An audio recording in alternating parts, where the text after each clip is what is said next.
Après la bataille de Yavin, Darth Vader désirait retrouver le pilote rebelle qui avait réussi l'exploit de détruire l'étoile de la mort, ignorant pour le moment qu'il s'agissait en réalité de son propre fils Luke Skywalker. Vader rencontra Luke lors de l'attaque rebelle sur les usines de Cymoon 1, durant laquelle Luke révéla à Vader qu'il avait participé à la bataille de Yavin. Grâce au chasseur de primes Boba Fett, Vader apprit la véritable identité du pilote prodige. La recherche de Skywalker était devenue cruciale pour le Seigneur Noir, ce dernier allant interroger toute personne pouvant le renseigner, comme par exemple le sergent Creel qui croisa la route de Luke sur Nar Shaddaa.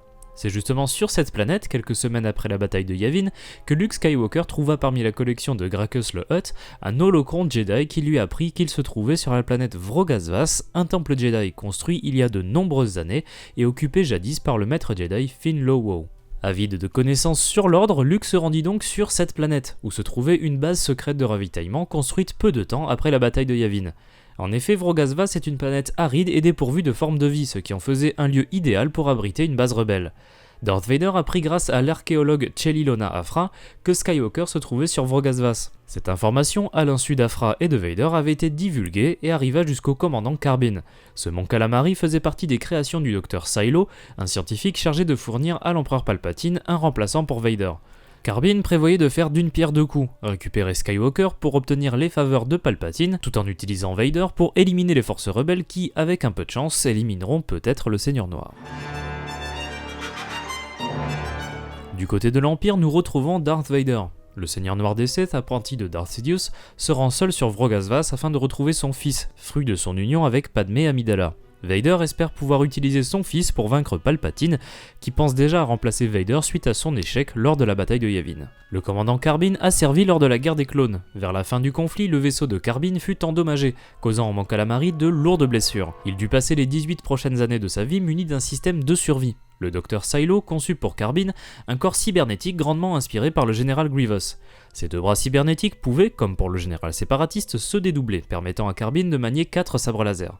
Carbine était cependant insensible à la force, ce qui n'empêcha pas le docteur Silo de proposer Carbine à Palpatine comme remplaçant potentiel de Darth Vader.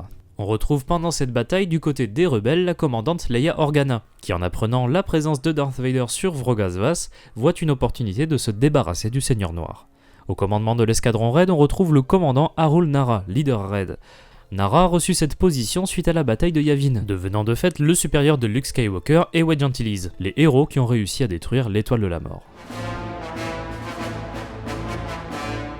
Sur la base rebelle de Vrogasvas, on retrouve des troupes assez conséquentes. L'escadron Cyan était constitué d'Airspeeders T-47. Ces véhicules à basse altitude, conçus par la corporation Incom, avaient été modifiés par l'Alliance rebelle qui avait ajouté 2 canons laser ainsi qu'un canon à harpon à l'arrière. Les T-47 pouvaient atteindre une vitesse maximale de 1100 km/h ainsi qu'une altitude maximale de 175 mètres. Mesurant 5,3 mètres de long, ces appareils étaient conçus pour un pilote et un artilleur. On retrouve également chez les rebelles 3 escadrons de X-Wing T-65B, avec les escadrons Blue, Red et Yellow. L'escadron Blue prit part notamment à la bataille de Scarif. On retrouve aussi 2 autres groupes de chasseurs sur Vrogasvas, avec l'escadre Amber et l'escadron Grey, qui étaient tous deux constitués de chasseurs bombardiers Y-Wing BTL A4. Au niveau des forces terrestres, on retrouve de nombreux soldats rebelles dans diverses unités, dont l'escouade Delta ou le second peloton. On retrouve aussi du côté rebelle des tanks à répulseurs T2B. Ces tanks n'étaient pas lourdement armés mais disposaient d'un blindage de qualité. Afin de transporter l'infanterie, on retrouve des transports de troupes à répulseurs eux aussi. Dans les rangs des rebelles, on retrouve en plus du lieutenant Luke Skywalker les héros de Yavin, le capitaine Han Solo et Chewbacca dans leur cargo YT-1300, le Faucon Millennium, ainsi que les 2 droïdes R2D2 et C3PO. Du côté de l'Empire, le Seigneur Sith Darth Vader vient seul à bord de son chasseur TX-1 avancé, un chasseur prototype conçu par les systèmes de flotte Cyanar, disposant de moteurs PS5.6 et de 2 canons laser LS9.3, qui étaient plus puissants que ceux des TIE LN classiques. Suivant Darth Vader, nous retrouvons dans cette bataille l'archéologue Cheli Afra, suivi du chasseur de primes Wookiee Chrysantan, ainsi que les 2 droïdes assassins 000 et BT-1. Afra pilote un vaisseau transport lourd de classe bellicose lourdement modifié nommé le Archangel. Ce genre de vaisseau avait été conçu par Orch Castle Drive afin de déployer des droïdes en orbite. Cependant, le vaisseau d'Afra fut réparé et modifié si souvent qu'il était devenu méconnaissable. Dans ces modifications, Afra utilisa notamment des composants exotiques originaires du consortium de Hapes. Accompagnant le commandant Carbine, on retrouve une troupe impériale constituée d'un Star Destroyer de classe Impériale 2, de nombreuses navettes T4A de classe Lambda, des navettes de classe Sentinel, des chasseurs TIE LN et des TIE IN Interceptor. De nombreux Stormtroopers suivent également le commandant Carbine. La bataille commence avec l'arrivée soudaine de Darth Vader qui sort de l'hyperespace en orbite de Vrogazvas dans son chasseur personnel. Alors que l'escadron Blue était en pleine manœuvre d'entraînement, les pilotes rebelles crurent que le taille avancé X1 de Vader était un vaisseau éclaireur.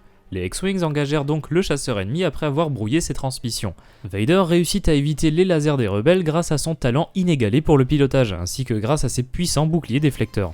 Vader se retrouva donc face à un piège, car 2 autres escadrons rebelles lui faisaient face en orbite de Vrogazvas. Dans un échange rapide avec Aphra, Vader, malgré le piège qui lui avait été tendu, prouva qu'il ne craignait rien de la part des rebelles, car son objectif principal, Skywalker, était bel et bien présent. Vader s'attaqua donc à l'escadron Blue, qui fut rapidement exterminé par le Seigneur Sith. L'escadron Yellow tenta à son tour d'attaquer le chasseur de Vader, utilisant des torpilles à protons ciblées sur le taille avancé.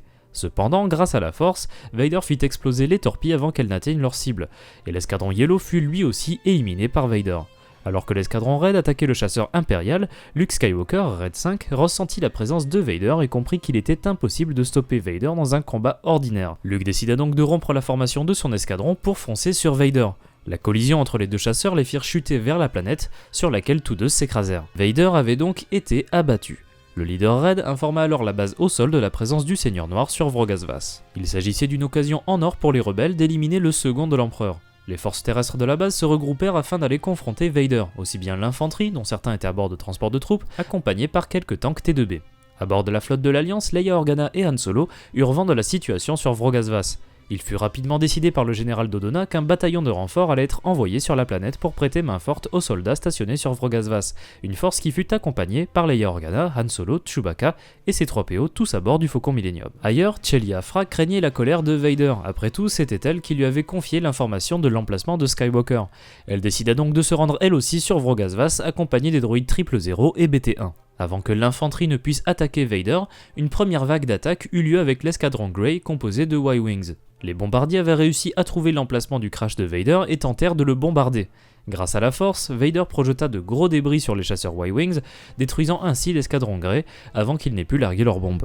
L'infanterie rebelle arriva enfin et encercla Vader, qui se retrouva seul face à une armée imposante.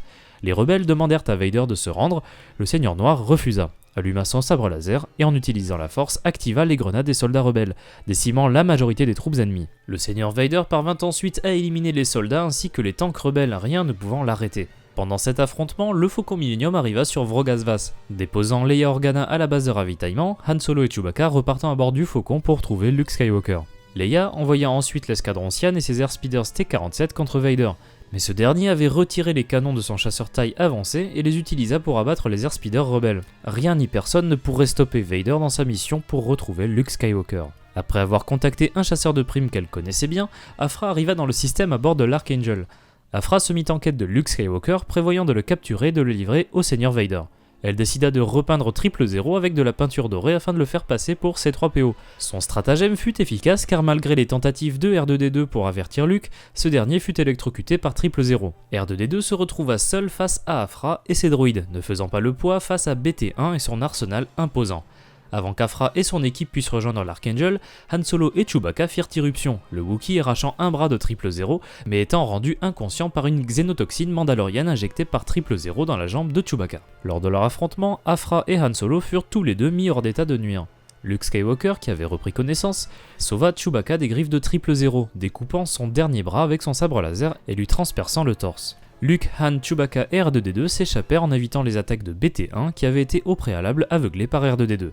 Pendant ce temps-là, Leia avait pris la décision risquée de mener un assaut frontal contre Vader avec l'escouade Delta. Cependant, Vader parvint à étrangler avec la force les soldats de Leia et se retrouva face à la princesse d'Alderaan. Momentanément distrait par sa perception d'une nouvelle menace via la force, Vader laissa Leia s'échapper. Cette dernière ordonna immédiatement à l'escadre Amber de bombarder leur position afin d'éliminer Vader, risquant de se sacrifier elle-même. En apprenant le plan de Leia, Luke et Han décidèrent d'aller la chercher avec le Faucon Millennium, mais leur vaisseau fut percuté par une canonnière Odzitok, appartenant au Wookiee Kresantan, associé d'Aphra que cette dernière avait contacté avant d'arriver sur Vrogazvas. Une confrontation commença entre Chewbacca et Kresantan alors que Luke partit pour aller chercher Leia. Cette dernière attendait Vader au point qu'elle avait communiqué à l'escadre Amber, pensant se sacrifier afin d'éliminer le Seigneur Noir. Alors que les Y-Wings s'apprêtaient à déployer leurs bombes sur Leia et Vader, les bombardiers rebelles essuyèrent des tirs de laser provenant de chasseurs taille. Les chasseurs impériaux éliminèrent donc peu à peu les bombardiers rebelles, empêchant le bombardement qui visait à tuer Vader. Ces chasseurs venaient d'être déployés depuis un Star Destroyer récemment arrivé dans le système et sous les ordres du commandant Carbine qui déploya ses troupes à bord de nombreuses navettes Lambda et Sentinel. Carbine mit un terme à la confrontation entre Leia et Vader. Carbine chargea ses troupes de retrouver Luke et de capturer la princesse. Vader s'opposa donc à Carbine et un duel au sabre laser commença, donnant l'opportunité à Leia de fuir. Alors que Chewbacca affrontait Krrsantan, R2-D2 injecta à Chewie un remède qui soignait les effets de la xénotoxine mandalorienne, et enfin le Wookiee parvint à arrêter Krrsantan. Près des ruines du temple Jedi, Skywalker fut attaqué par les Stormtroopers au service de Carbine, des soldats qui furent attaqués par BT-1 qui voulait capturer lui aussi Skywalker mais pour le compte d'Aphra et de Vader. Cependant les troupes de Carbine parvinrent à capturer Skywalker, l'emmenant à bord d'une navette impériale. Alors que Vader avait réussi à découper 2 bras du commandant Carbine, Aphra, sous les ordres de Vader, utilisa l'Archangel pour percuter un pont naturel sur lequel Carbine se trouvait afin d'éliminer le mont Calamari. Cette manœuvre détruisit le vaisseau d'Aphra qui s'éjecta avant la collision, mais elle permit de blesser lourdement Carbine. Vader n'avait donc plus qu'à achever son rival. Ressentant Luke à bord d'une navette impériale qui tentait de fuir, Vader utilisa la force pour faire s'écraser le vaisseau, ce qui permit à Luke d'échapper aux impériaux. Rejoint par Han Solo et Chewbacca, Luke rejoignit le Faucon Millennium. Avant de partir, ils furent confrontés par Aphra. L'archéologue fut toutefois mise hors d'état de nuire par Leia, les rebelles partant donc avec une Aphra prisonnière à bord du Faucon Millennium. La bataille de Vrogazvas se solde par une victoire impériale. L'affrontement entre Vader et les pilotes rebelles en orbite de la planète ainsi que les confrontations au sol causèrent la perte totale des escadrons Blue, Yellow, Grey ainsi que de l'escadre Amber. Des troupes au sol furent également durement touchées avec par exemple la mort de l'intégralité de l'escouade Delta. Un des survivants de cette bataille, le leader Red Arul Nara, décrivit l'affrontement sur Vrogazvas dans un message adressé au général Dodonna comme l'une des pires batailles en termes de perte de pilotes qu'il a pu connaître. De lourdes pertes causées par l'impressionnante maîtrise de la force de Darth Vader ainsi que son pilotage hors pair. Un exploit qui fut remarqué bien des années plus tard par le pilote de la résistance Poe Dameron qui avait noté qu'aucun pilote ne pourrait égaler les talents démontrés par Vader lors de cette bataille. Suite à l'arrivée des troupes de Carbine, les quelques forces rebelles restantes furent forcées de quitter la planète, abandonnant donc la base de ravitaillement de Vrogazvas. Les rebelles avaient d'ailleurs réussi à capturer Chelie Aphra, associée de Darth Vader. L'archéologue fut envoyé dans la prison Sunspot, un lieu de détention secret utilisé par l'Alliance rebelle pour enfermer des impériaux. L'opportunité d'éliminer Vader pour les rebelles fut un échec cuisant, mais concernant le Seigneur Sith, l'irruption du commandant Carbine lui permit d'éliminer un rival dangereux, même si leur confrontation détourna Vader de sa mission principale, à savoir retrouver Luke Skywalker. Cependant, la traque de Vader se poursuivit pendant les années qui suivirent la bataille de Yavin, le Seigneur Noir étant persuadé que Luke pourrait l'aider à renverser son maître Darth Sidious.